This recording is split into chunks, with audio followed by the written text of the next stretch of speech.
cette édition, on ira à la découverte d'un Père Noël atypique, un Père Noël pas comme les autres. En Tunisie, Bedi Caïd Essebsi, 88 ans, a remporté la présidentielle avec 55,68% contre 44,32% des suffrages pour Monsef Marzouki. Ce dernier a reconnu sa défaite. Bonsoir à tous et merci de vous informer sur RTI2. Ce communiqué du ministre de l'Emploi, des Affaires sociales et de la formation professionnelle pour commencer. En application du décret numéro 2011-371 du 4 novembre 2011, modifiant et complétant le décret numéro 96-205 du 7 mars 1996, déterminant la liste et le régime des jours fériés, le jeudi 25 décembre 2014, jour de la fête de Noël, est déclaré jour férié et chômé sur toute l'étendue du territoire national. Noël avance donc à grands pas. En bref, les lumières de Noël, un symbole incontournable de la fête de Noël. Les lumières de Noël du pont Henri-Konan Bédier seront mises en marche demain soir. Ce sera en présence de la première dame, Dominique Ouattara. Pour rappel, le pont Henri-Konan Bédier est effectivement ouvert aux automobilistes depuis hier dimanche, un accès gratuit jusqu'au 1er janvier 2015. L'on s'intéresse à présent à un autre symbole de la fête de Noël, le Père Noël, ce vieil homme à la barbe blanche et très attendu par les enfants, impatients de recevoir leurs cadeaux. En attendant, le symbole donne des idées à plus d'un. Ce soir, l'exemple de Bamori Traoré, éboueur de profession, l'homme déguisé en Père Noël, vaque à ses occupations quotidiennes, il ramasse ses ordures et nettoie les rues. Et si nous allions à la découverte de ce Père Noël écologique? C'est déjà la fête de Noël et les enfants attendent leur héros, le Père Noël qui vient du ciel les mains chargées de cadeaux. Mais lui, Bamori Traoré, n'est pas venu du ciel, mais d'un camion poubelle. Éboueur de métier, cet homme de 37 ans n'a ni poupée, ni dinette, encore moins des voiturettes à offrir. Noël famille, c'est pas tout le Papa Noël qui donne cadeau, mais pour moi, je rentre dans le quartier, je nettoie bien le quartier, pour là, le quartier propre. Voilà, vraiment le travail qui est là comme cadeau pour la population. La tunique rouge, Bamori Traoré ne l'a pas mise par hasard. Débonnaire comme son sosie dont rêvent tous les enfants du monde, il a aussi de bons conseils pour les tout petits, mais aussi pour les plus grands. Rassembler les ordures à quelque part, pour que si on vient prendre les ordures facilement pour nettoyer chez vous. La propriété, vraiment, c'est la santé de tout le monde. Joyeux Noël à tous les enfants de la Côte d'Ivoire, particulièrement à toute l'Afrique. Comme quoi, toutes les occasions sont bonnes pour apporter sa pierre à la construction de notre société. Au revoir Père Noël, au revoir Père Bamori. Père Bamori, un Père Noël atypique, un Père Noël écologique. La fête de Noël, c'est aussi une opportunité pour se réconcilier. Pourquoi ne pas le faire autour de la gastronomie? C'est justement l'option retenue par les initiateurs du barbecue show. Consolider la cohésion sociale autour d'un repas. L'événement est annoncé pour les 24 et 25 décembre prochains. Réconcilier les Ivoiriens autour de la gastronomie en ces périodes de fête de fin d'année, c'est le but recherché par les organisateurs du barbecue show. C'est au cours de cette rencontre avec la presse nationale que Yolande Gay-Oué a donné l'information sur l'événement qui se tiendra les 24 et 25 décembre prochains au complexe sportif d'Angré dans la commune de Cocody. Nous avons décidé justement pour cette année-là de rassembler les familles, de rassembler les amis au même endroit. Pour les chrétiens, nous savons que nous avons la veillée de Noël. Et donc, après cette veillée, généralement, les gens se posent la question où aller, en toute quiétude, passer du bon temps, écouter de la musique, échanger, faire des rencontres, manger de bons plats. Alors, c'est déjà ce premier objectif à rassembler les familles. Événement gastronomique, le barbecue show offre l'opportunité à tous les participants de découvrir ou redécouvrir la diversité des mets de la Côte d'Ivoire et ceux des autres pays. Ce sera aussi l'occasion de communier avec les artistes à travers des prestations gratuitement offertes.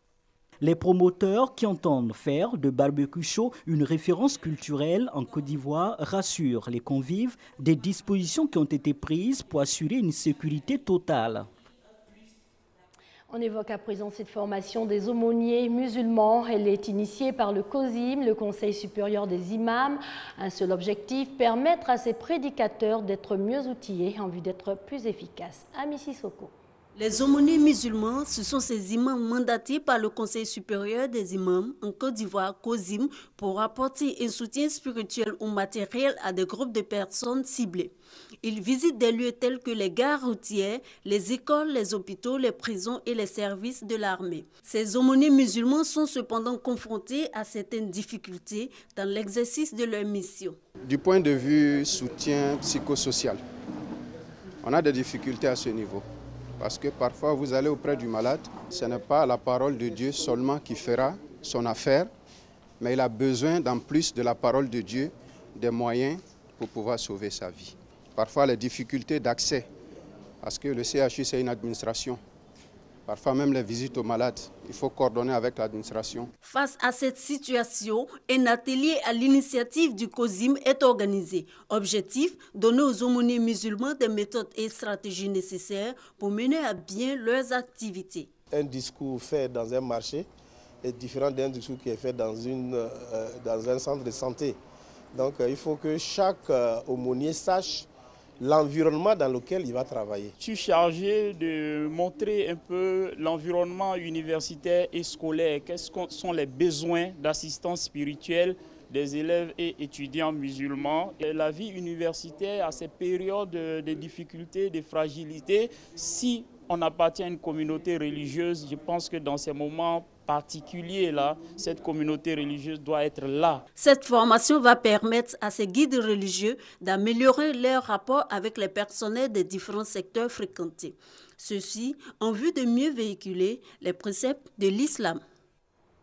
En bref, au Nigeria, au moins 20 personnes ont été tuées aujourd'hui par l'explosion d'une bombe. C'était dans une gare routière de la ville de Gombe, dans le nord-est du pays.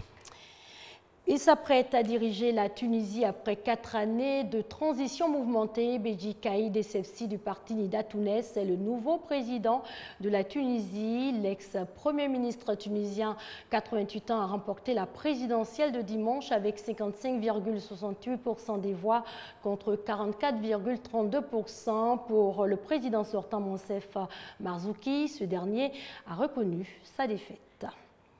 Cette page consacrée aux Jeux scolaires et universitaires, cette année, une place importante est consacrée à la femme. Selon la secrétaire générale du Comité national olympique de Côte d'Ivoire, la question du genre est effectivement prise en compte dans la politique de développement du sport. Sébastien Ouignet.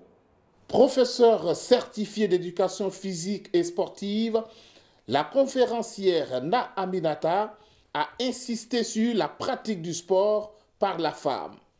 Elle a mis l'accent sur 4 points essentiels: les avantages et bienfaits par la femme et la jeune fille à la pratique du sport, l'histoire du sport féminin. Na Aminata a partagé également avec la famille de l'OASU les obstacles à la participation de la femme au sport.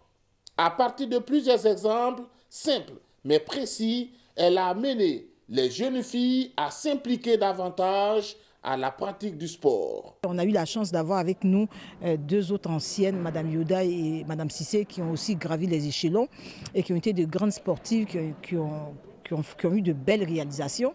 Et donc, je les ai utilisées tout de suite comme mentors, comme des coachs d'âme. Et donc, vous avez vu, c'était formidable. Et je pense que ces jeunes filles-là vont s'inspirer de ce que ces dames ont fait pour pouvoir devenir aussi quelqu'un. Elles ont compris qu'en pratiquant le sport, on peut avoir un bon métier, on peut avoir une vie de famille, on peut avoir des enfants, on peut être grand-mère, comme a dit Mme Yuda, et puis tout se passe bien pour nous. La Côte d'Ivoire, vice-championne du monde de taekwondo en dames, montre bien la présence des femmes dans le sport. Le sport ne doit donc pas être une affaire des hommes. Il faut l'équilibre. C'est un droit fondamental pour les femmes. Et avant de clore cette édition, cette information qui vient de nous parvenir, en bref, le rocker britannique Joe Cooker est décédé. L'homme avait 70 ans. C'est ici que l'on s'arrête pour cette édition. Merci à vous de l'avoir suivi.